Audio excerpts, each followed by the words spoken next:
Chapter 1. Of the generation of metals in the bowels of the earth. The opinion and determination of all who philosophize rightly is the same, that all metals are generated by the vapor of sulfur, and of argent vive. Because when the fat of the earth being heated, finds the substance of water somewhat globulous, it has well by its natural virtue, as by the rays of the celestial bodies, and the endeavor of heaven, as according to the purity or impurity of each, consolidated it in the veins of the earth into those most beautiful bodies, gold, silver, copper, tin, iron, and lead. Chapter 2. Of Nature and Art. But there are in the arch of this world two efficient causes, nature and art. Nature daily produces and generates new things. But art by conception, making an impression of the similitudes of those things upon herself, does in an admirable manner prosecute the footsteps and delineations of nature. So that if the wit of men do not sometime assist in some things, it is evident that nature herself had gone astray from her operation. Or art sometimes does by the help of nature correct, supply, and in a manner, especially in this magnificent discourse of mineral things, seems to exceed nature, which has already been long since consecrated to perpetual memory by those ancient philosophers. There are two sorts of philosophers. Some only searching into nature by herself, have in the monuments of their writings delivered the virtue and power which sublunary things have, as well from the elemental qualities, as from heaven, and the stars, as the physicians are. And some others who have described the natures of animals, trees, herbs, metals, and precious stones. But others truly are more glorious, penetrating most sagaciously and sharply not only into nature, but finally into the arcanum itself of nature, and into her more inward recesses, have by a truer title assumed to themselves the name of philosopher. But because nature produces all metals out of two things, sulfur and mercury, and has left us the superior bodies generated out of them, with the inferior bodies, certain as it is that the industrious may make the same out of her three operations, and reduce the inferior bodies to the nature and perfection of the superior bodies. Chapter 3. Refutes an opinion of some in this art, and the philosophical art is laid down in a very few words. And because by most of the studious in philosophy it is granted that metals themselves are generated of sulfur and mercury, some have judged that sulfur and mercury, since they are the root and matter of metals, ought to be taken, and so long decocted, until they were conglutinated together into a metallic body. These truly, had they descended deeper into nature's sanctuary, would never have come to such foolish opinions. For though sulfur and mercury were, as it were, the root of metals, before the first coagulation, yet now they are not, since they are brought to another nature, whence it remains that there cannot be made out of them any metallic body. Since also the chain is unknown, by which Venus and Mercury copulated together in due proportion. Wherefore they are not to be taken, but rather that which is out of them fully decocted in the womb of the earth, and that truly the most pure, whose like you will not find in a vegetable nature. It is evident that all little trees, flowers, and small herbs are produced from water, and the union of a subtle earth.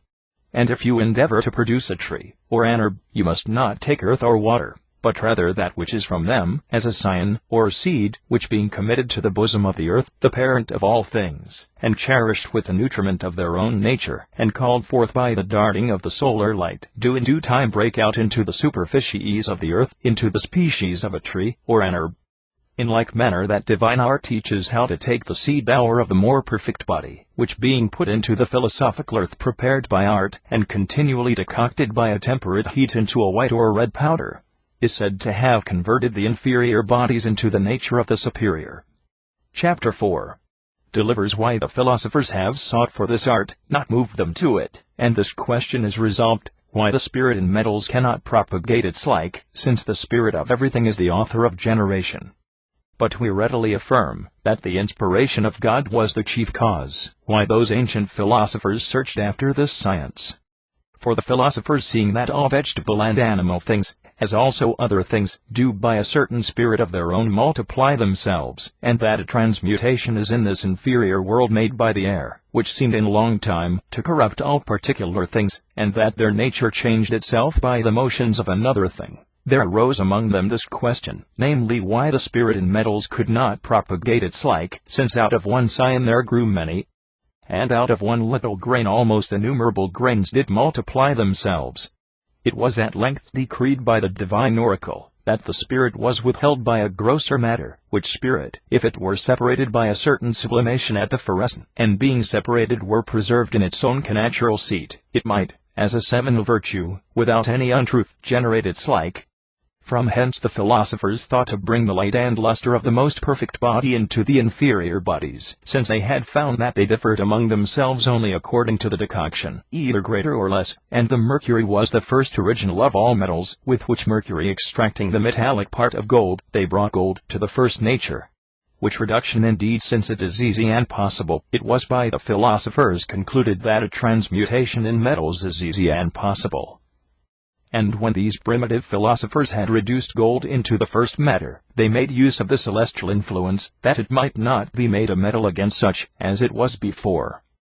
Afterward they purified its nature, separating the unclean from the clean. Which being done, they called that thing the transmuting stone of the philosophers. For the making whereof several operations have been invented by several philosophers, that might be completed by art which was left by nature, since nature herself is always inclined toward her own perfection.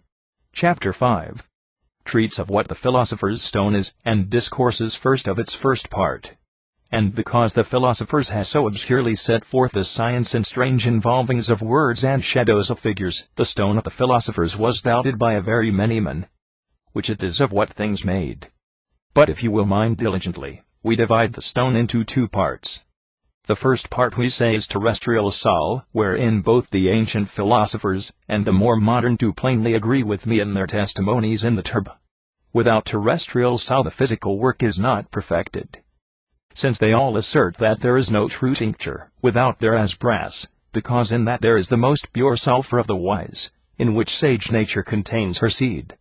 And as the sun diffuses and darts down most lively and penetrating rays on this elementary world, so the stone of the philosophers being by a physical operation made out of gold, the sun, as I may say, of the sun, disperses itself into other metals, and will forever equalize them to himself in virtue, color, and weight.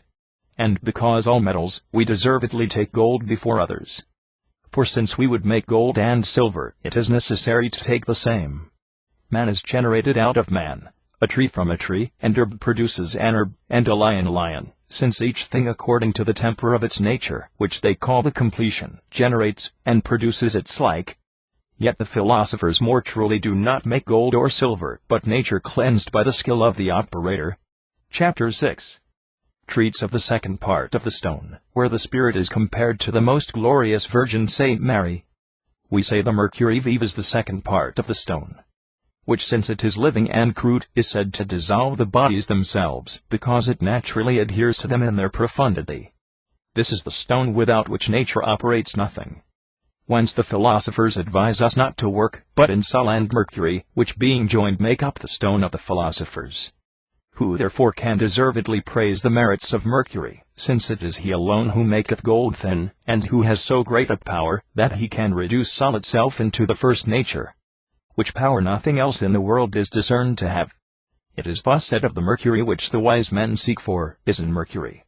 Mercury destroys all foliated sol, it dissolves, and softens it, and takes the soul out of the body. If it be sublimated, then there is made aqua vitae. If any one therefore ask you, what are the stones? You shall answer, that sol and mercury are the physical stones. But these stones are dead on earth and operate nothing, but what is by the industry of men supplied to them. I will propose you a similitude of gold. The ethereal heaven was shut from all men, so that all men should descend to the infernal seats, and be there perpetually detained. But Jesus Christ opened the gate of the ethereal Olympus, and has now unlocked the kingdoms of Pluto, that the souls may be taken out, when by the cooperation of the Holy Spirit, in the virginal womb, the Virgin Mary did by an ineffable mystery, and most profound sacraments conceive what was the most excellent in the heavens, and on the earth, and at length brought forth for us the Saviour of the whole world, who out of his superabundant bounty shall save all who are able to sin, if the sinner turn himself to him. But she remained an untouched and undefiled virgin, whence mercury is not undeservedly compared to the most glorious saint the Virgin Mary.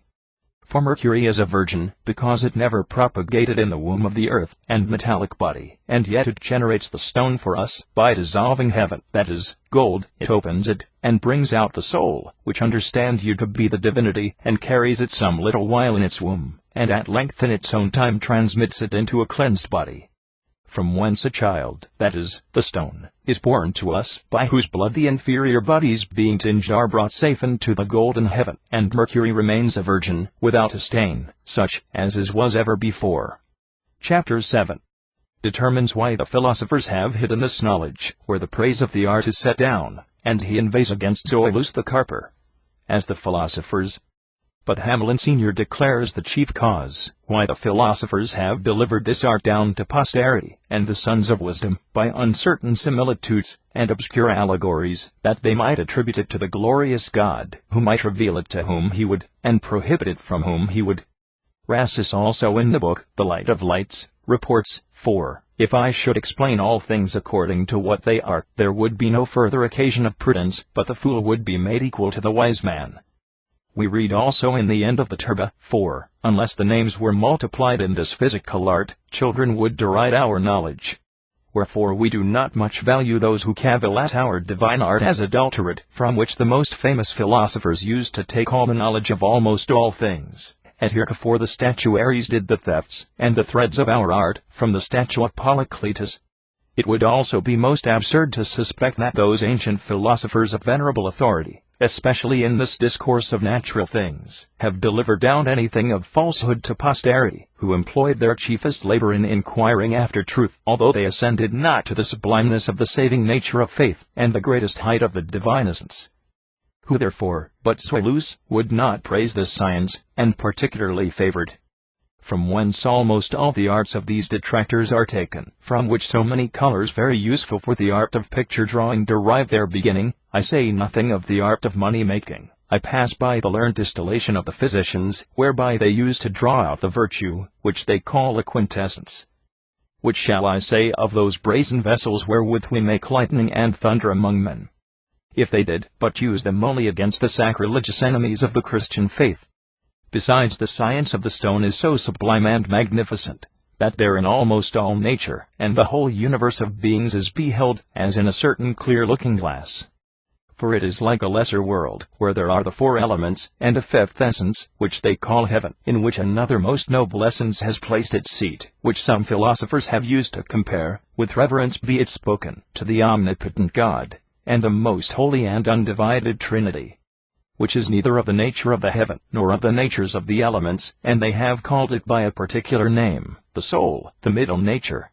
And as God the maker of the world, so this essence, which is called by the title of a God, is everywhere in the whole world, it is, in the physical glass. And as the omnipotent God is immense in the procreation of its like, even to the last end of the greater world. For then the generative nature shall be taken away from every procreating thing. From which words one skillful in nature may gather, that the stone can tinge many parts, whereby also many other difficulties may be removed. Then out upon Aristarchus, who blushes not to profess himself an interpreter of the divine writings, and yet feareth not with his most impudent railing, to attack this knowledge of a nature created by God, than which, next after the sacred writings, God has conferred on this world nothing more magnificent and more sublime. Tell me by the immortal God, what is more unjust than for men to hate what they are ignorant of? And then if the thing do deserve hatred, what is of all things more shallow? What more abject? Or what greater madness and potage is there than to condemn that science in which you have concerned yourself just nothing at? Who hast never learned either nature, or the majesty of nature, or the property, or the occult operations of metals? The counsellor also babbles and croaks, and the pettifoggers of the law, the greatest haters of philosophy, who with the hammer of a venal tongue coin themselves money out of the tears of the miserable, who shipping over the most sacred of laws, have by the intricacies of their expositions persecuted all the world with their frauds. But why do I go after jeers and satyrs? Let these crabbed fellows and their followers remain perpetually in their opinion, who know nothing. Which is honest, which is pleasant, which is delightful, which lastly is anything elevated above a vulgar doctrine, and who have attained at nothing glorious and famous, but perhaps sat some plebeian business from the black sons of Cadamus. But to which purpose are these? I have made the choice of this stone of the philosophers familiar to me, and I very often call it the only Minerva, and the greatest pearl of all occult philosophy, or of magic, not indeed of the superstitious, but of the natural. Yet it seems in the opinion of the unlearned to degenerate far from a better study, which is decreed and ordained by the divine will. Chapter 8 and 9 treats of the first essence of all things, and it is here discussed what nature is, what the soul, the middle nature, what the soul of the world, where that very great error is confuted of philosophers asserting the world to be an animal, and it is disputed that there is only a human soul, by a participation or likeness of which, there seems to be a brutal soul, and that the sun is the eye of the world, and the heart of heaven. I have now a mind, candid reader, to procure you something concerning the secrets of nature, both out of philosophical and the theological magazine. Since I have perceived that many of the ancients as also of the more modern have taken great pains in searching after nature, nobody but one beside himself will deny that those things will be of use to the whole academy and exercise of philosophy. But here the cradle of nature is to be looked for higher. Do not therefore think it bias if I make a digression a little further than perhaps this undertaking may require. The most glorious God, the contriver, and the ineffable author of all things, before the beginning of the world, wanting nothing, but all sufficient to himself, and forever remaining in the most profound retirement of his divinity, being out of his most abundant beauty willing, that the things from all eternity foreknown should proceed into existence, created in the beginning a certain essence of them, in rough drafts, as I may say, as yet unformed, which Moses, he whom I am to style the fountain and chief president of the philosophy of the philosophers, does sometimes call a void and empty earth, sometimes an abyss and water, but Anaxagoras a confused chaos. Others have rightly termed it the mother of the world, the foundation, and the face of nature, within whose womb when all things lay undistinguished and undigested, nor more conspicuous in their proper forms, the artificial creator did by the intervening Spirit of God exactly and regularly drawn and describe this visible world, according to copy and the similitude of the intelligible world. Hence he with shining fires most workmen like adorned the heavens hung up on high, and so ordered and digested the motion of them, and of the stars, that they should in a wonderful manner run about the arch of heaven, for the formation of the varieties of the seasons succeeding one another, and that by their motion and light they might warm, cherish, and preserve in their beings the inferior things. Therefore he laid the inferior things beneath the superior, as an egg to be hatched under a hen, or as a woman to be made fruitful by a man, into which he from the beginning inserted certain seminal reasons, that they might, taking their opportunities, multiply themselves, as I may say, with a perpetual fertility and offspring. But God wrought out his compacted being of the world by certain harmony and musical proportion allied to one another, that which are in the superior world are in the inferior also, but in a terrestrial manner, that which likeness are in the inferiors may also be seen in the superiors, in a celestial manner indeed, and according to the cause. To which you may perhaps apply the opinion of Anaxagoras, holding that everything is in everything. Wherefore it is agreeable that God should rule, and fill up all which he created. Nor do we therefore say that God does fill up all things, that they should contain him, but that they rather should be contained by him. Neither is it to be thought that God is in all things so that each thing according to the proportion of its bigness may contain him, that is the greater things the more, and the lesser the less. But God so filleth up all things, that there is not anything where he is not. And we therefore understand within all things, but not included, without all things, but not excluded, and therefore to be the interior, that by his uncircumscribed magnitude he may include all things. Therefore Saint Denis says, that all things may be affirmed of God, since he is the author and governor. On the contrary, that all things are more truly denied of him, since he is nothing of those things which he created.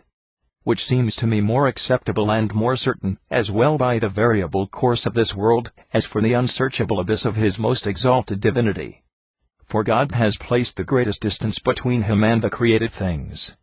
But God is truly immense and ineffable, not to be discovered, not to be understood, above all imagination, above all thought, above all understanding, above all essence, unnameable, to be by silence alone proclaimed in the heart, the most powerful, the most wise, the most clement, the Father, the world, the Holy Spirit, and altitude incomprehensible, a Trinity indivisible, an essence immutable, whose image is all nature, though the eye never be so intent, who is the unity of all creatures, and main point, and the only one, who is stronger than all power, greater than all excellence, better than all praise, whom the divine Plato made to inhabit in a fiery substance, meaning, that is, the ineffable splendor of God, in himself, and love around himself, whom others have asserted to be an intellectual and fiery spirit, having no form, but transforming itself into soever it would and co-equalizing to all things universally, who in a manifold ways, as it were, joined to his creatures.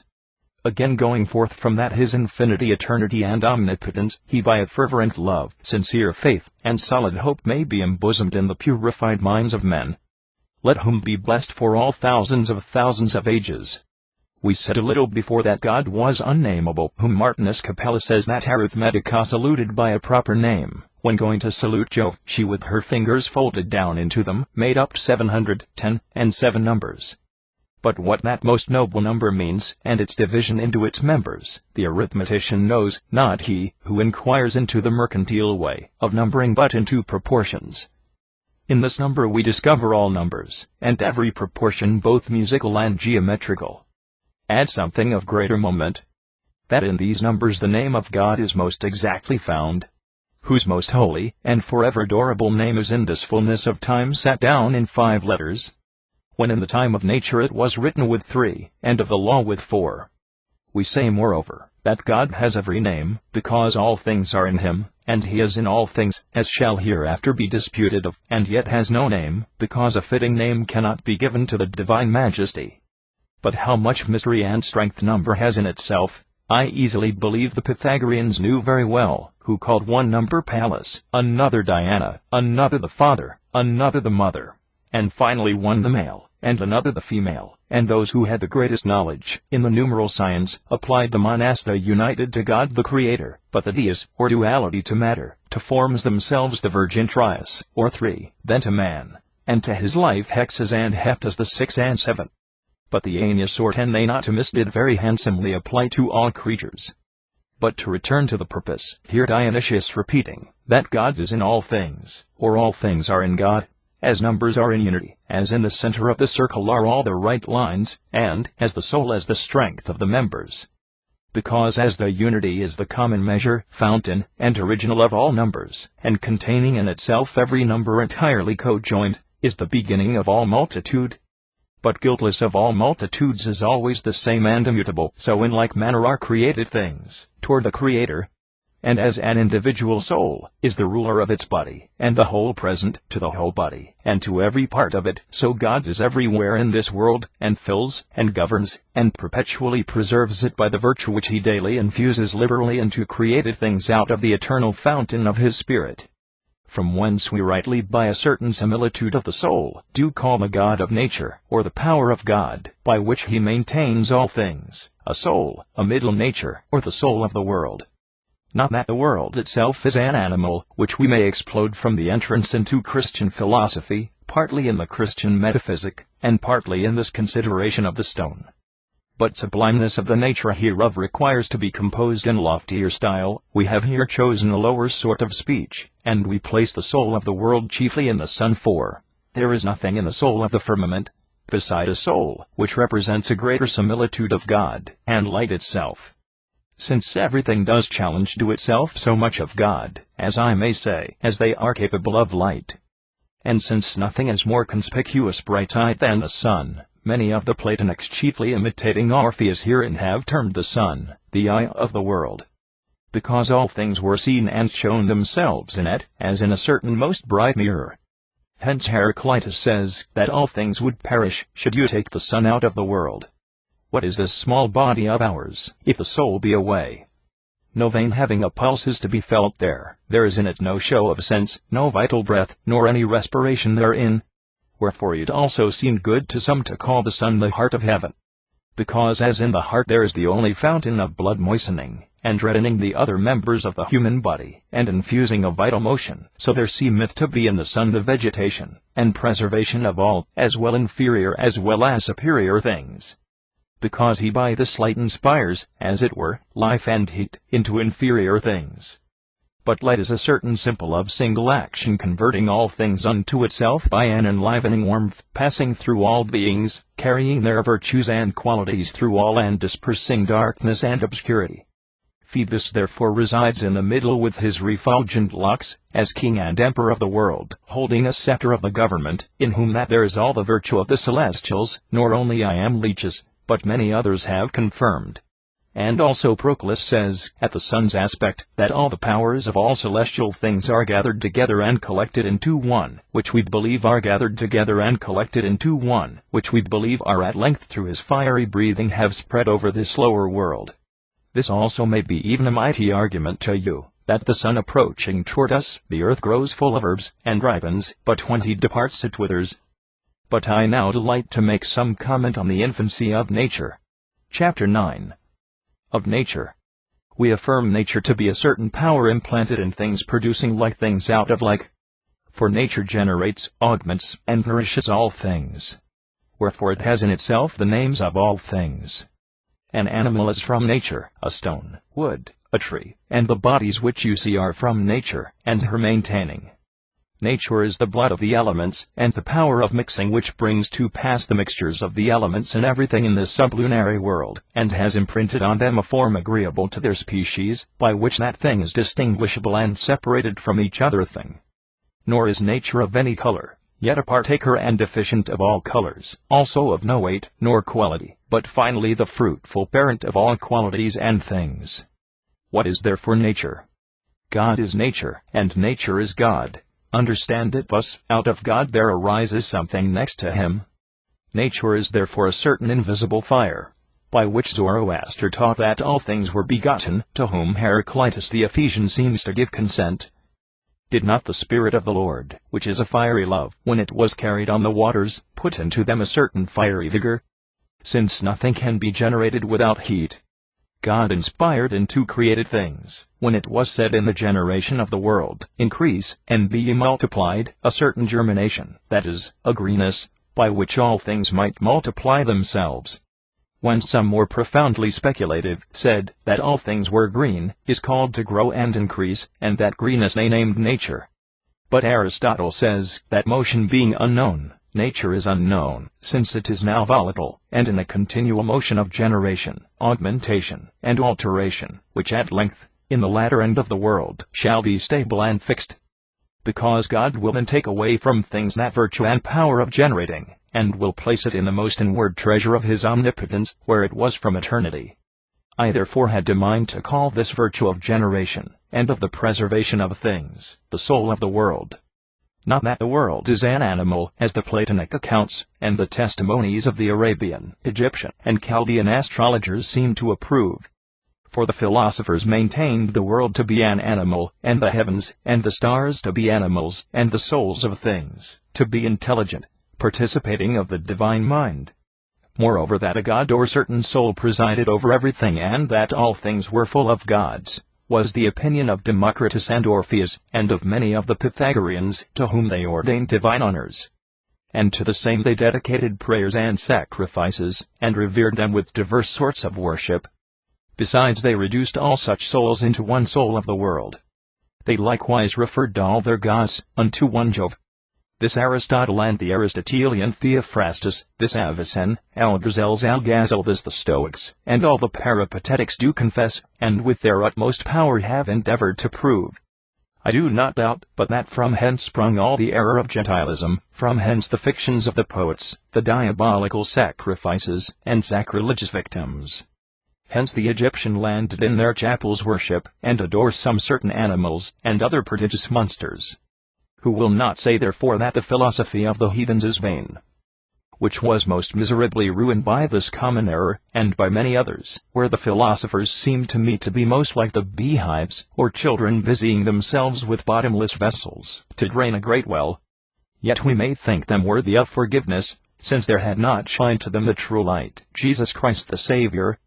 Therefore it behoves the Christian philosopher, whose authority is graver, and judgment more certain, to bring within the verge of the Catholic Church, which things soever seem to make for the obligation of the nature of the faith, as being possessed by unjust heirs, after the manner of Virgil, who said he gathered gold out of the dunghill of Aeneas. also like little bees, while they suck out the sweetest among the flowers of Hymettus and Hybla, for the sake of making honey. Who is there who would not bewail with tears the untimely death of Bacchus of Mirandala, whom the fatal sisters have particularly envied to our age? Who, had he a little longer enjoyed life, would have trimmed up with new beauty the tattered and begging philosophy, blotting out all of its errors. Yet let every one highly praise the lawful philosophy, whose foundation is nature, or the world, and which prescribes manners and virtue to man. Which does correct for you the first youthful years and rudiments of your life.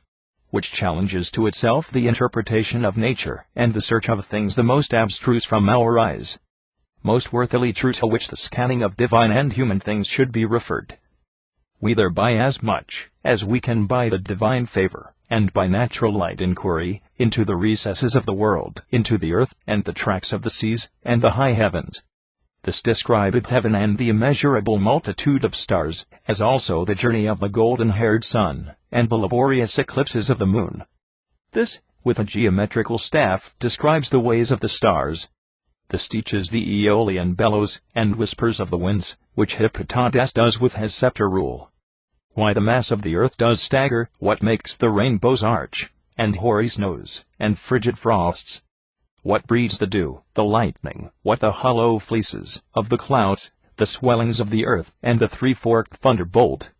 What gathers showers, what the glaze and hail, what are the seeds of gold, what of iron, whence cruel thunder, whence the fountains of continual waters take their beginning, and such like other things. Let tender youths in their minority learn that philosophy, and everywhere avoid the doting fables of those philosophers who hold the world to be animal, and that it consists of innumerable animals, and those divine. What is more vain? What is more idle?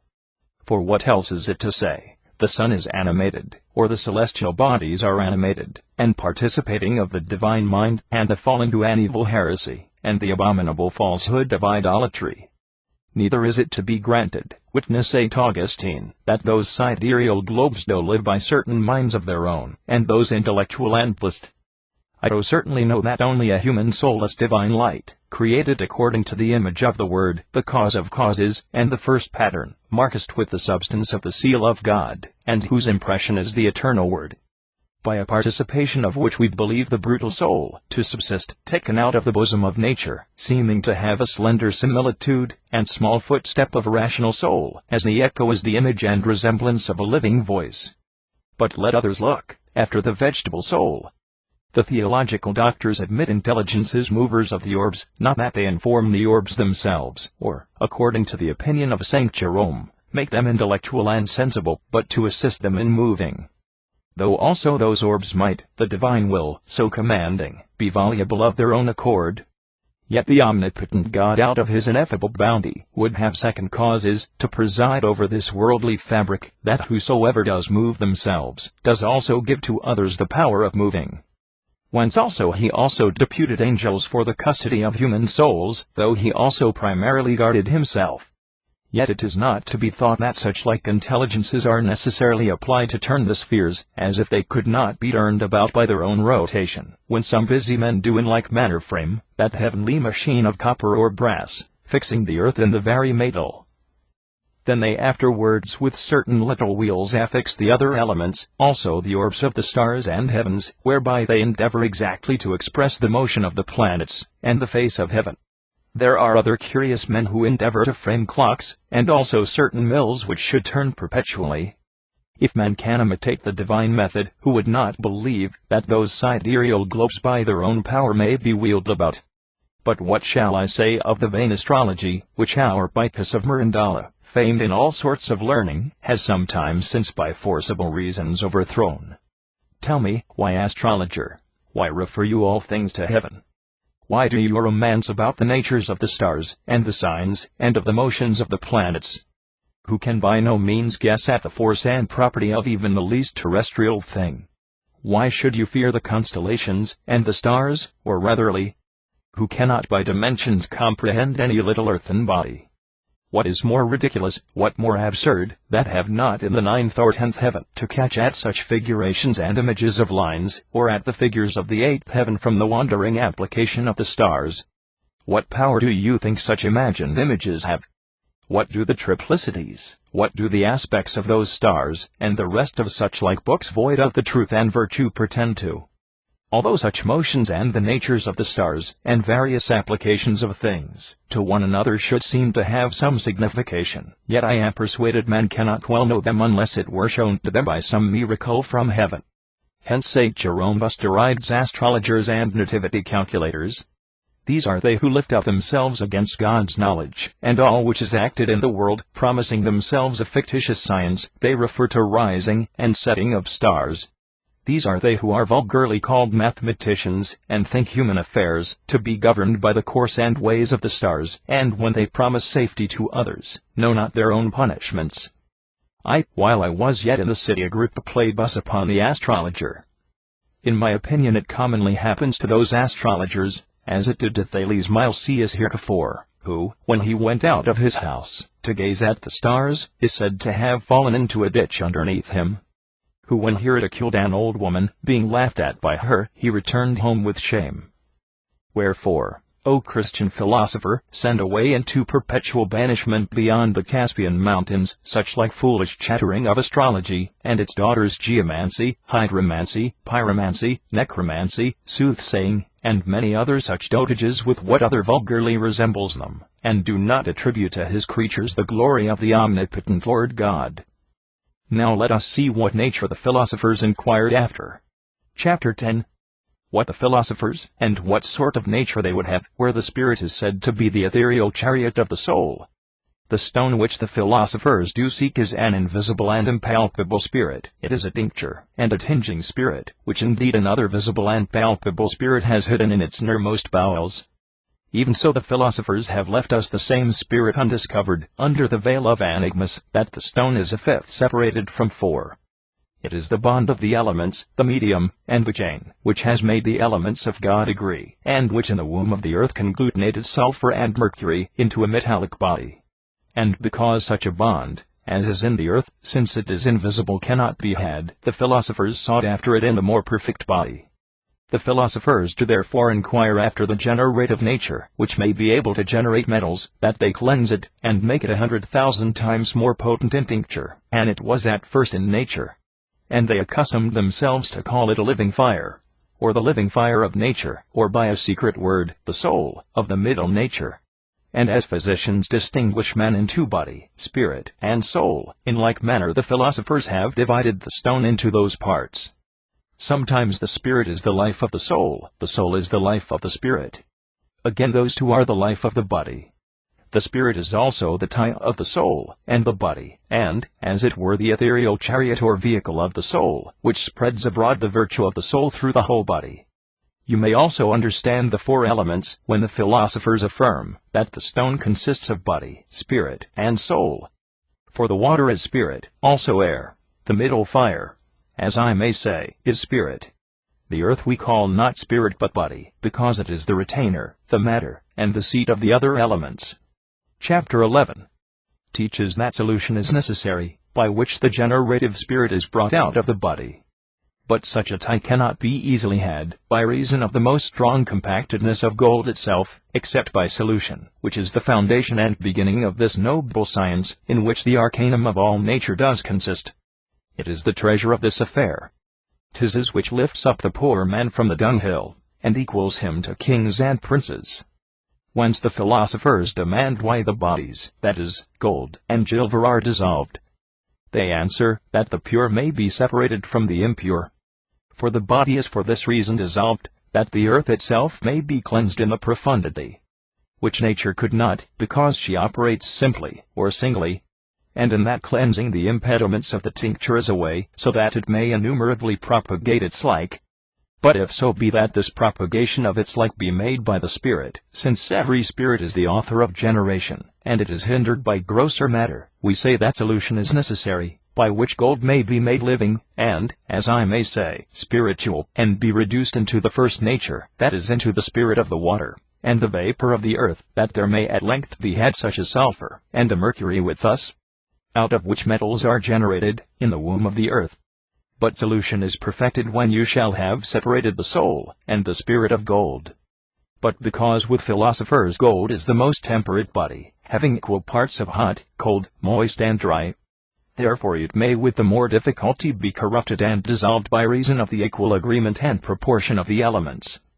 Therefore there must a disagreement be made among the elements by contrary elements, and this discord makes a solution and mortification of the body, which being done there is made a cleansing mundification of nature, which nevertheless cannot be done without a physical separation of the elements. But the elements of the body must be so separated, that the generative nature may remain in its flower and bud.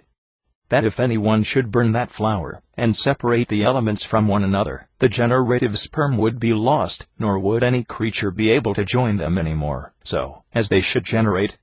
This is the truest consideration of the philosophers.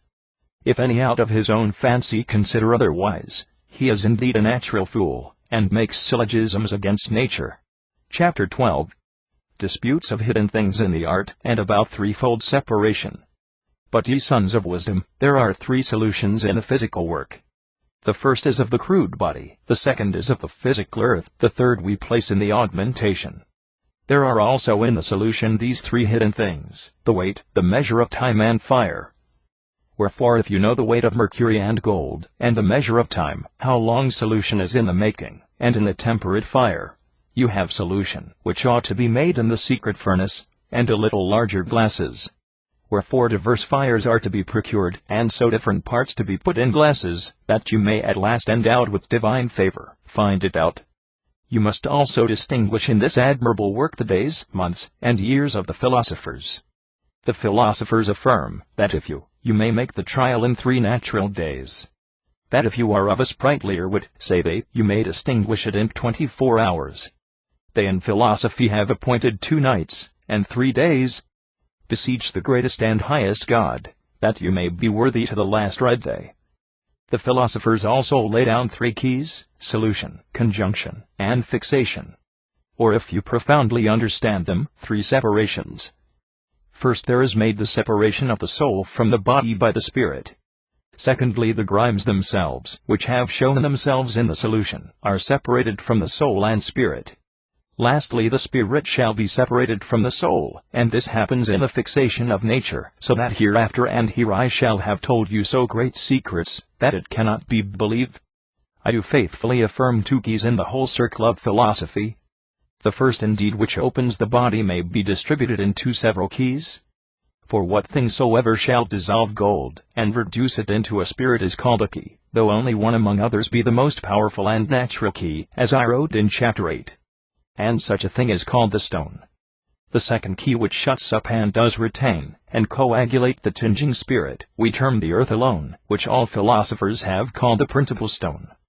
But of the crow's head we freely profess, that all the philosophers from the beginning of the world have so little, that it can hardly be believed. Yet the miserable philosophers have thought that blackness which appeared in the superficies, out of the superfluity of the mercury and the body to be the crow's head. Chapter 13.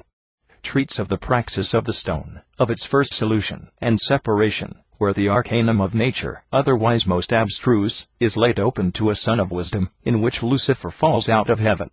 'Tis now time, O son of wisdom, to turn my pen to the practical part, where I would first warn every one given to philosophy, that all kinds of salts, alums, and of many other, and of foreign things are in vain, and bring with them nothing moment, or efficacy.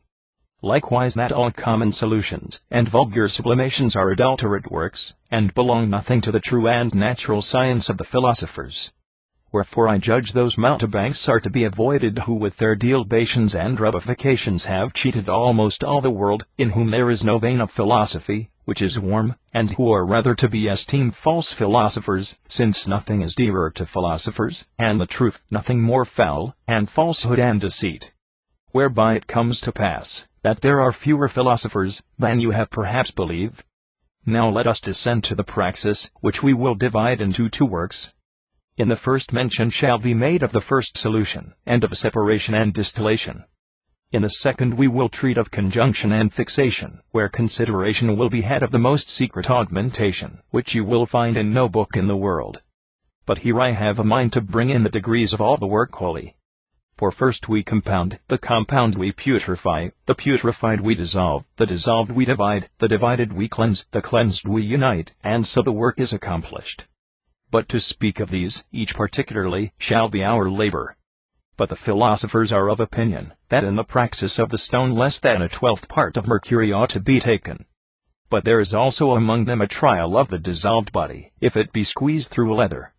Some also of the more modern have thought, that solution may be made in a shorter time, if a long pounding, or grinding of the gold by itself were first made by a certain mill, or in a mortar.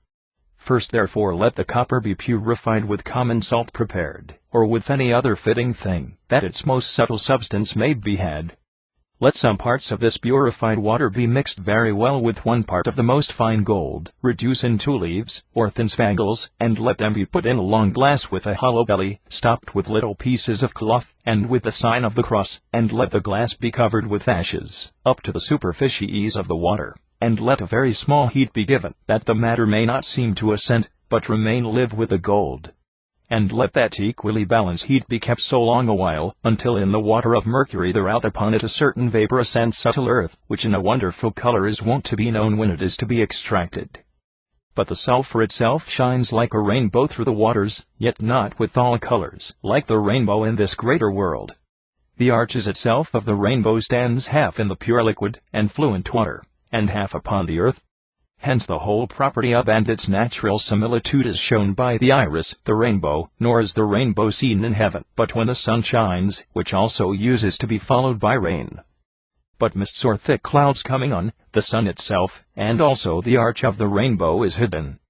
It pleased the natural philosophers to thus explain the rainbow, when the sun colors a moist and hollow cloud, and is thick like a looking-glass, and intersects the middle of its orb, which comes nearer to our divine and admirable science.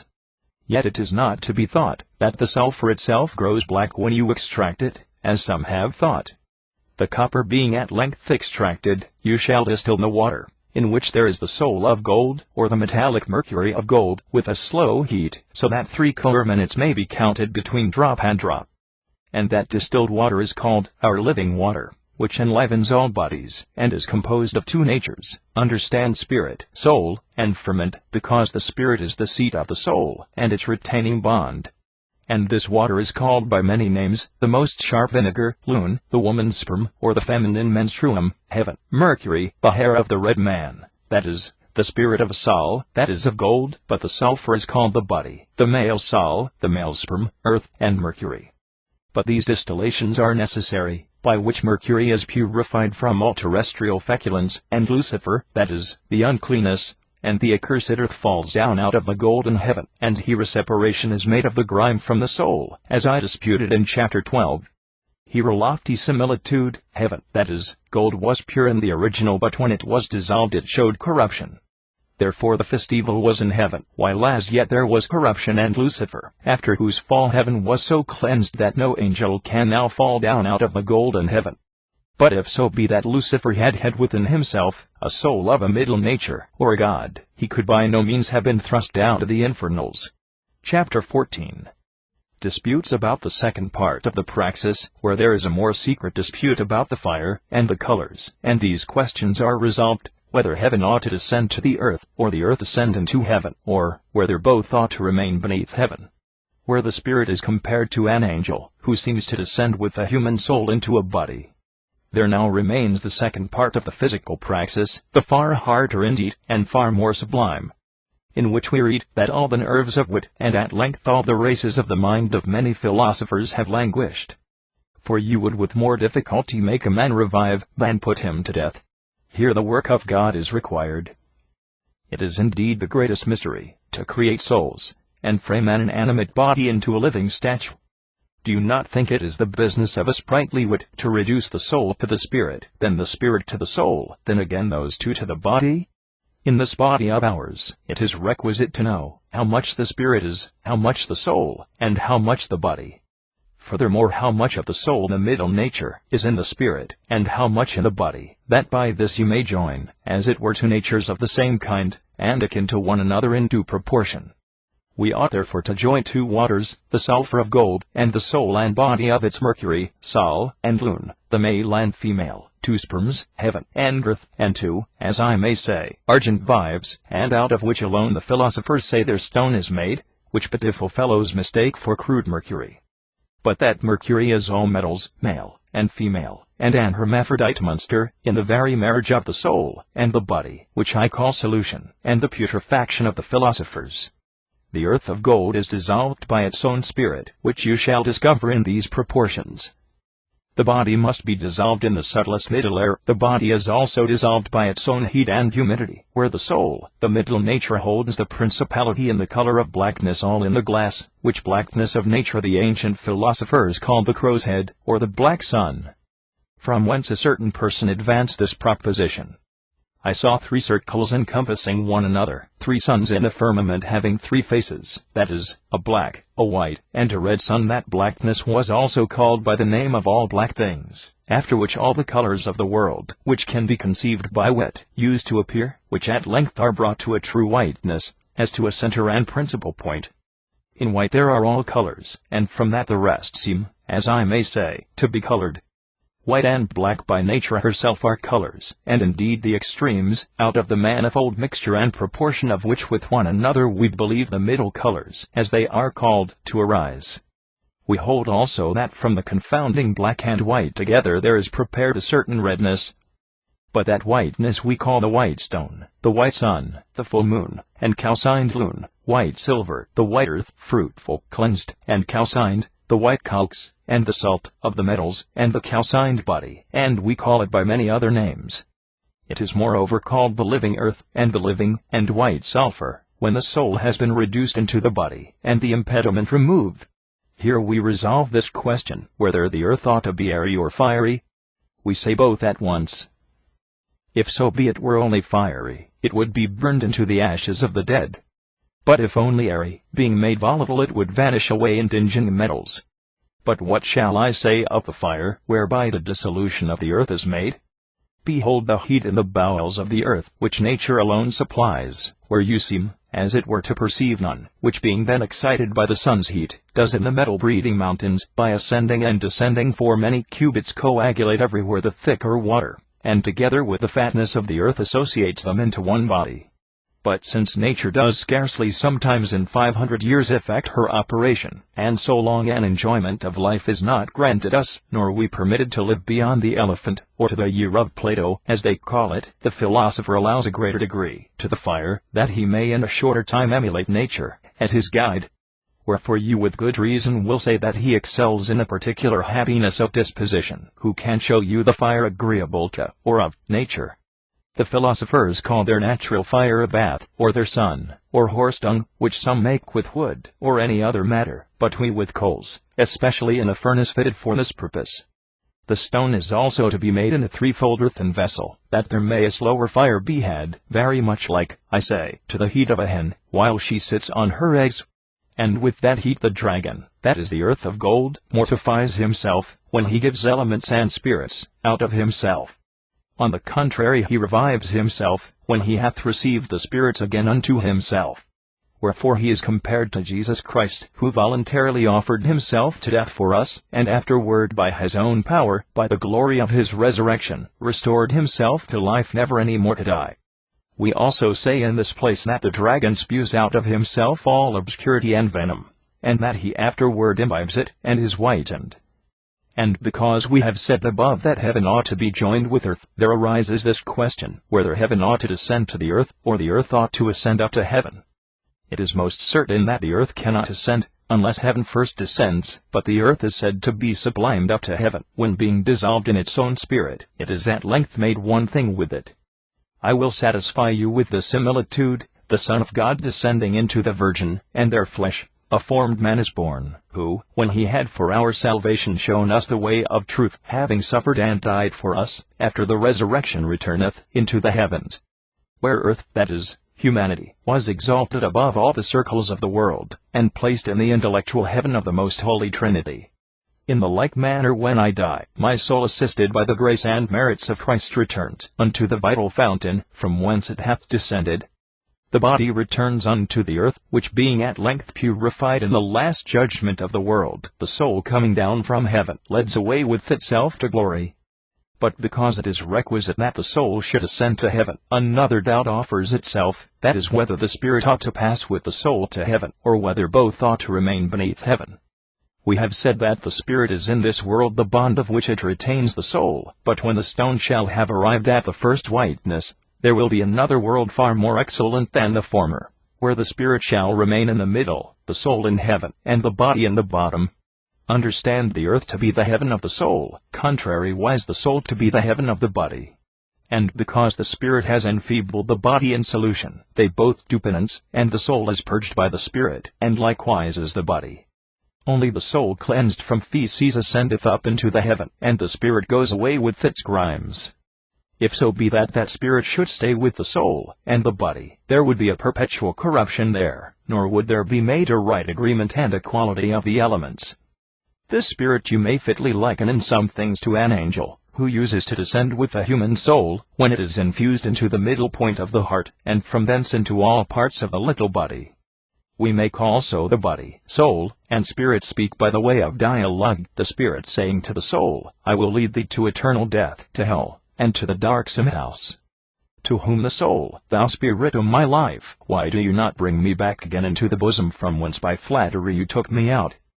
I thought myself bound to you by kindred, I truly am your friend, and will bring you to eternal glory, but the body thinks that by reviving it, he makes it glorious. To whom the spirit, I will truly do it, but miserable I am forced to be gone when I shall have placed you above all precious stones, and made you blessed. Wherefore I beseech you when you shall have arrived at the throne of the kingdom, to be sometimes mindful of me too, whom the body at length gave innumerable thanks, that he had given it a most excellent being, by which he beheld God, as in looking-glass, and promised to remember him, and congratulates on the chiefest parts or share, in the throne of the kingdom. Chapter 15 explains this proposition. In the shade of the sun is the heat of the moon, and in the heat of the moon is the cold of the sun likewise. How it is known in the moon, the sun ought to shine. What the shade of the sun and the moon is, and that it is necessary that the sun, and the moon, and likewise heaven and earth be joined, and makes mention of the citrine aurora. We said in the foregoing chapter, that Sol and Luna ought to be joined. We believe you know what Sol is, lastly what Phoebe herself. Cynthia, that is, Luna opens Phoebus, Sol. Phoebus shuts and coagulates his sister, that is Luna. In the very marriage of Sol and Luna understand this proportion. In the shade of Sol is the heat of the moon, and in the heat of the moon is the cold of Sol. For when the humidity of Luna has received heat and light from Sol, Sol is said to enter into Luna, at whose entrance Luna revives, increases, and begins to grow warm, but Sol, to grow cold and moist, because he hath received water, to himself, and hath lost heat and dryness, whereby losing his share of light, he becomes dark. But when Luna shall go into Sol, Sol himself begins to revive, and Luna bereft of brightness grows thin, and is obscured. From whence I assert that the shade of Sol is the coldness and moisture of Luna, but that the shade is the day of Luna. Take the shade therefore from Sol, and his whole light is everywhere dispersed. Yet think not, that Luna can't take light from the sun in one little space of an hour, but the body is dissolved by little and little. In the beginning when Phoebe is joined to Sol, she is set on fire by him, who being enkindled is seen to shine by degrees before midnight, but when she has filled up her whole orb, she uses to enlighten all the night. Who decreasing again, and growing dim for want of light, the heat of Phoebus begins to be vigorous. Where you will plainly know in Luna, when Sol ought to shine, if carrying with you the meaning of my writings, you run it over inwardly in your mind, though it may also be understood by other industry. When Luna, that is, the white stone shall begin to grow citrine, and red, it is a token of a Sol shining. The beginning of redness is aurora. Who would not call aurora citrine? Teutonia, that is, aurora seems to be bound to this common office, to redden the air, and with the first light, to show the rapid journey of Phaeton, that is, of Sol. Where at length yellow Aeolus pours out the quick-sighted light from the eastern climate, which seems to be the soul. But that, as it is argued above, it is necessary that Sol go into Luna, then Luna into Sol, we discover two intermediate impediments in heaven, Venus, and Mercury, which being taken away there will be a wonderful copulation of them, which being done, Luna will no more lose her light, but shine with luster of her own. And Sol, in like manner, and the last day of the former world will come, after which there follows another world, and another life, where there will be either a perpetual day with those above, or a perpetual shade with those below, and fire will descend from heaven, and shall again ascend up to the golden heaven, that is, shall tinge the imperfect. Chapter 16. Of the augmentation itself of the stone, both of the ancients and the modern philosophers, and it is concluded that there is but one day, and one night. Again 7 days from the 7 lords of the world. It now pleases me, O son of wisdom, to bring that physical pinnacle into the happy work. Then move the oars, spread the sails abroad. Give a swift and prosperous wind, the safe haven is to be looked for. After our stone is made white, we call it our begotten son, though now a child it is a perfect man, consisting of a body and soul, yet it is not able to get another progeny, unless it be first bred up with the nourishment of its own nature, until it arrives at an age mature for generation. We have received from these ancient philosophers, who operated in nature only, that their living water was divided into 2 parts. Who when they had with one part of the water attained to the fixed whiteness, they rubified it with the other part of the water which was reserved, or perhaps with fire alone. Others in the red stone, because it hath ascended to the highest degree, and cannot be increased by itself, have begun again those works, which they accomplished before, dissolving that redness with the other part of the water, which they had reserved, they again reduced it into the first essence, as I may say. And they worked almost in all things, as from the beginning, but truly with a greater industry both of the fire and of the labors, and I believe this repetition to be the truer and the greater augmentation. Wherefore also the first philosophers used a longer time in finishing the stone, which their successors and posterity used to end in the course of a year, so that they augmented the white stone, by which they would tinge into silver, with a lunar sperm throughout the whole, or by adding to it other spirits, namely white ones drawn out of tin, and lead by sublimation. Moreover they rubified the white stone with the solar sperm, or other reddish spirits out of iron and copper. And this you may judge was done not amiss, since those inferior bodies have much tincture in them. If so be you should take what is the more perfect out of those bodies, and should add it to the more perfect body, what doubt is there that the whole would be made perfect? And such like inferior bodies are called spirits, when we say, dissolve the body, that is the stone already made, and join the spirits. They are also called children when we say, children play with the stone, when they make it greater in weight and virtue. Whence also we in other works know the urine of children of 4 years old to be the water of the 4 inferior bodies, which since it is called the aquafortis of the philosophers, is said to dissolve gold, out of which things we do not deny, but that a certain stone is made. The mineral stone we distinguish in 3 ways. The stone of the philosophers is made out of gold alone and nature alone, and that is the more sublime, which is by the philosophers reported to cure all sicknesses. The second is the simple stone, when the root only, and the sulfur of gold or silver is in the end augmented by the spirits of the inferior bodies. Where these weights set down in the lesser turba are discussed, 1 to 3, or 2 to 7, wanting only a golden or a silver sulfur. The 3 red spirits are reduced to the golden, the 3 white ones to the silver sulfur. Now there are 2 sulfurs and 7 spirits, out of which the number 9 proceeds, and is made up, concerning which most men have even unto this day made foolish comments. We say, that the sulfurs of all the metals with their spirits make up the 3rd stone. It is by the most prudent in philosophy thus determined, that the stone can't tinge innumerable parts. That every spirit is multipliable, but no body. And since our stone is made extremely volatile, and, as I may say, spiritual and all fiery, and nourished in the fire by a long decoction, and very often repeated by very many solutions and coagulations, why may you not believe that that stone can't tinge innumerable parts? If you with judgment do inwardly apprehend the way of nature, and her admirable properties, the more often you shall have dissolved it into the white sol, and again coagulated, the more it will tinge. Also the more wives a man shall have taken, the greater issue he will have. And a certain philosopher says this, if you shall have given it tincture, it will tinge, as you would have it.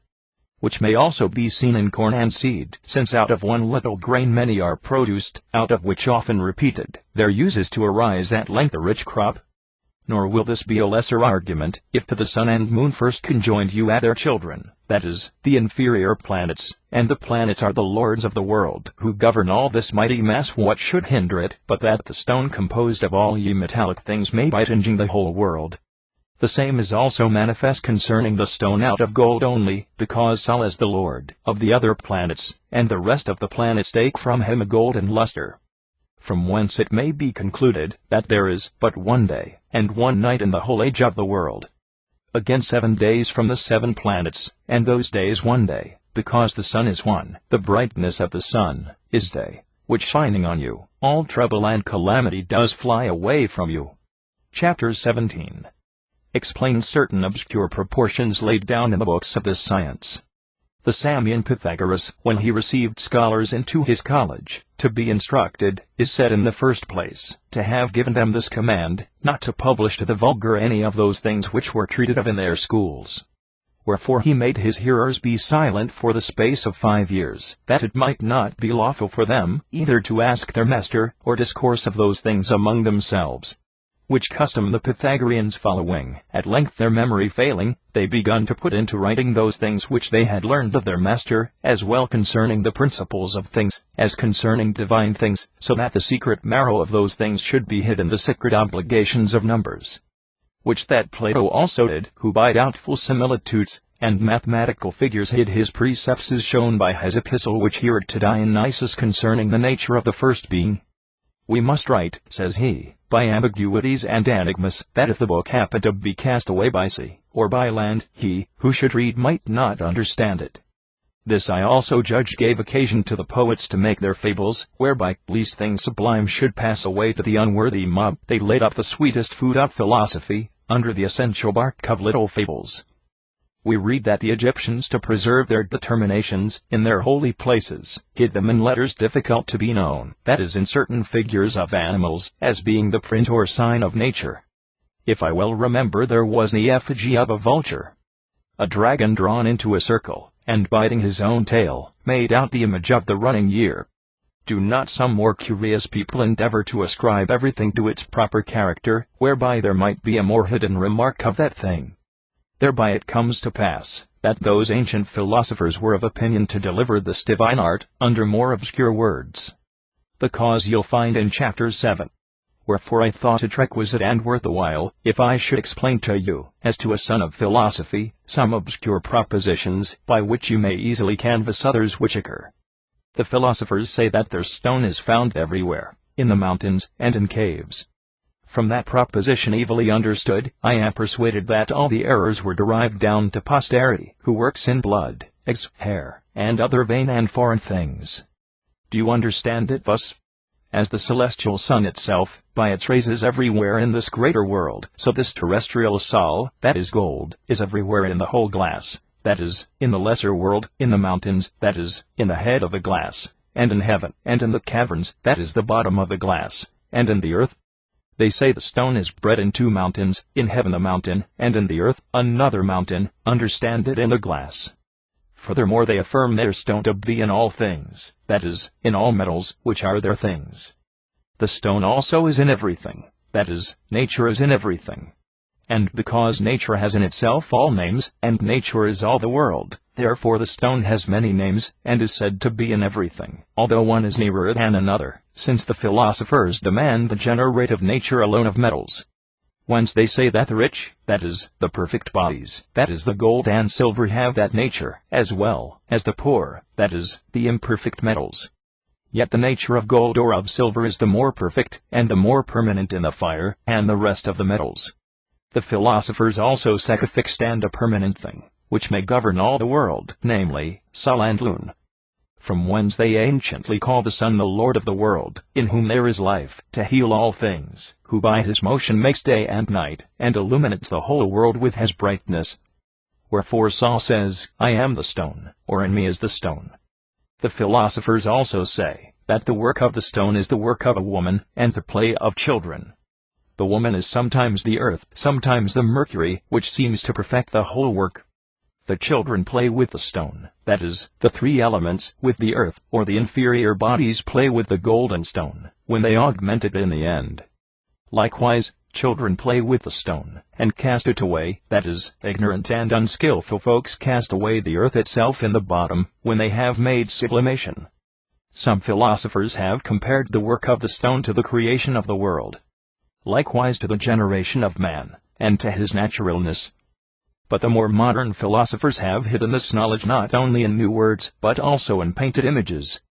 I have seen painted by a most goodly pencil, a naked virgin, of a tender age, with hair like ivory, black eyes, white and red cheeks, whose breasts were milky, very smooth and round.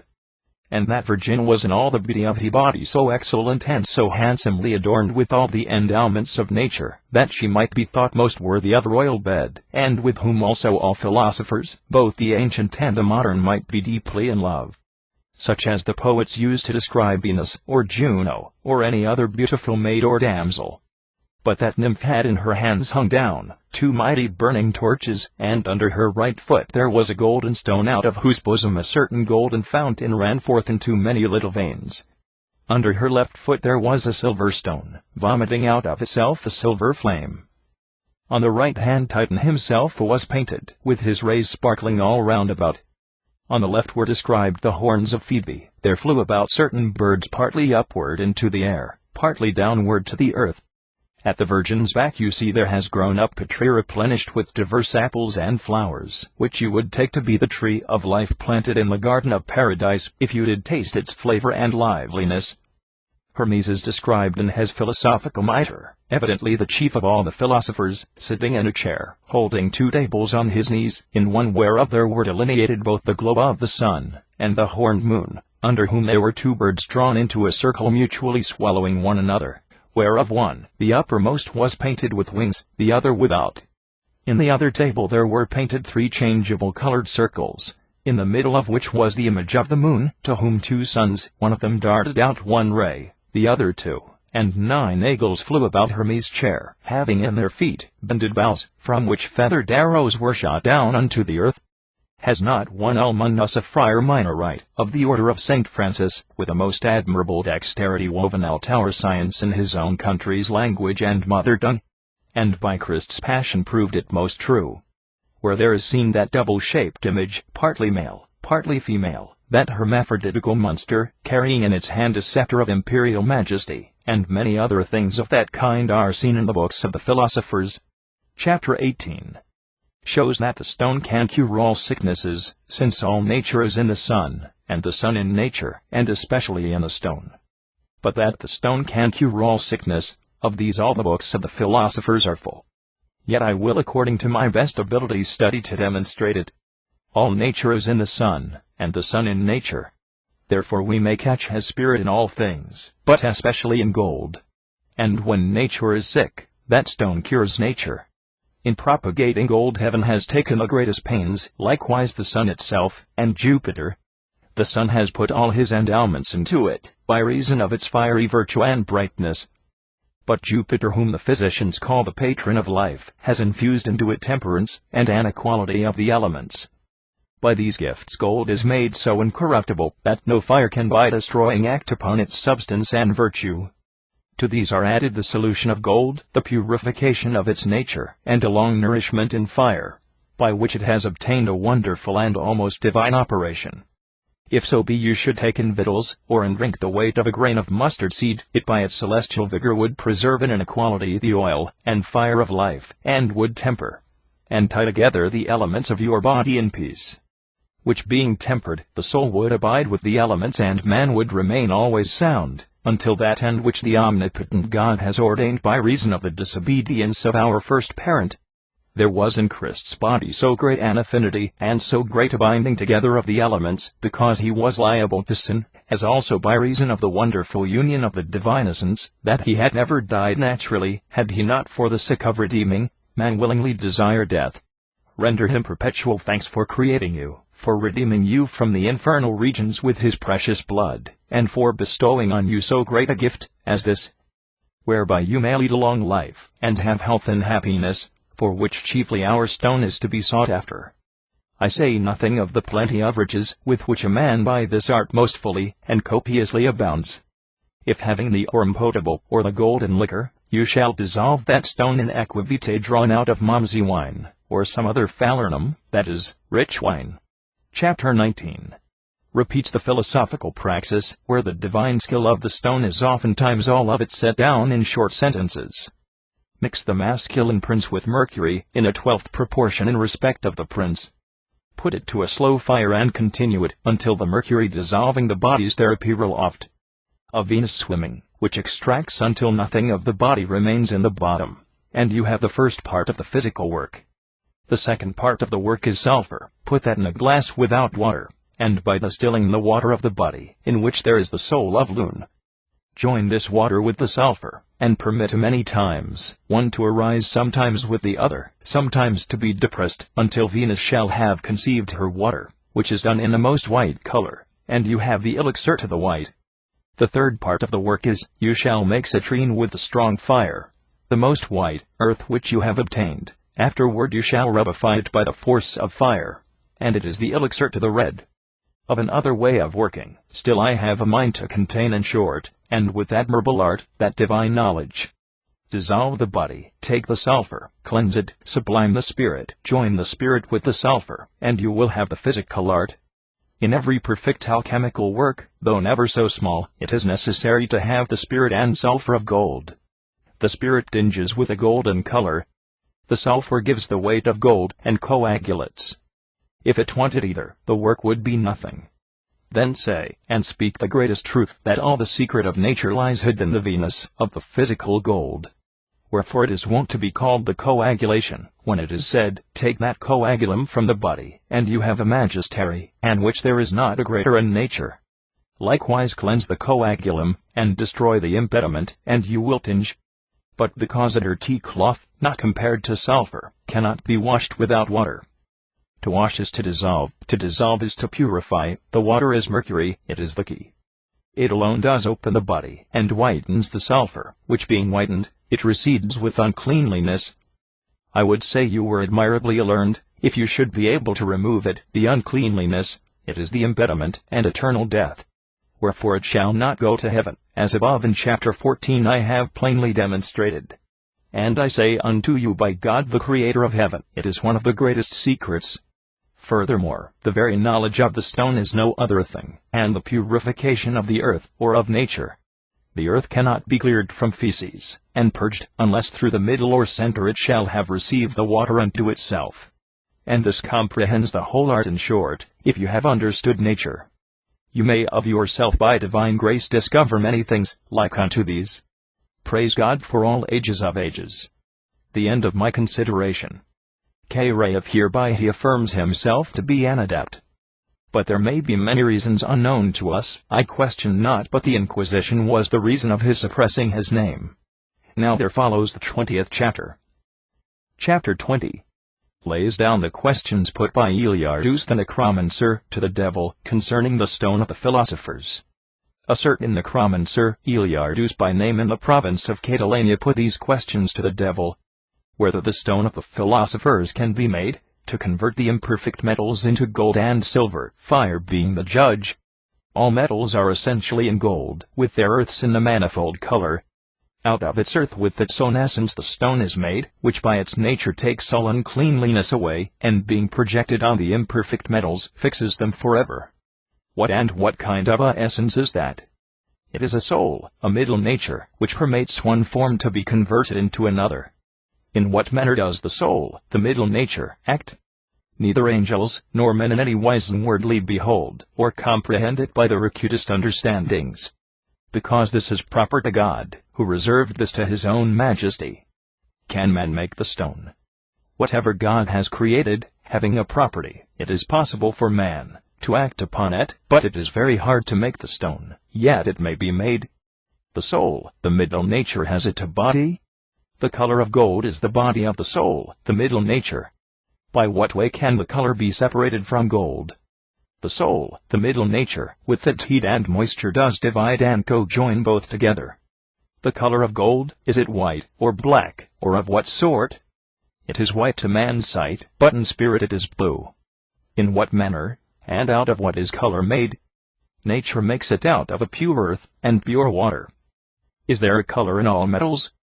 Not only in metals, but also in all the elements there is a hidden color. Of what virtue, or power is the stone? The stone can purify all the imperfect metallic bodies from all leprosy, so that they shall be perpetual even to the last judgment.